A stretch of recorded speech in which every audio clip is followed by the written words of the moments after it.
ஆமாம் பண்டு, மழை வரும் போல தெரியுது. வா சீக்கிரம் வீட்டுக்கு போகலாம். தாத்தா, இந்த மின்னல் எப்படி வருது? ஓ அதுவா? மின்னல் எப்படி வருதுன்னா, மேகங்களில் ஏற்பட்ட உந்தலால் துகள் இடையிலான மோதலால் மின்சாரமானது உருவாகிறது. மேகத்திற்குள் நிலவும் மின்னழுத்தம் அதிகமானதும் அது பூமியுடன் தொடர்புக்கு வரும்போது மின்னல் படுவது போன்று நமக்கு தெரிகிறது. இது மிக வேகமானதும் மிக அதிக வெப்பம் கொண்டதும் ஆகும்.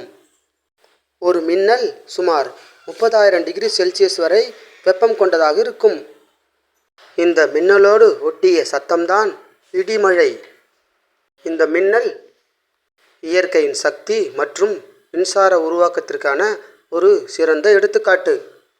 இப்போ புரிஞ்சுதா பண்டு, மின்னல் எப்படி உருவாதுன்னு?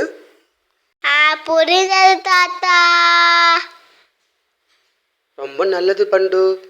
இது நீயும் மற்ற குழந்தைங்கக்கிட்ட சொல்லு. ஓகே தாத்தா.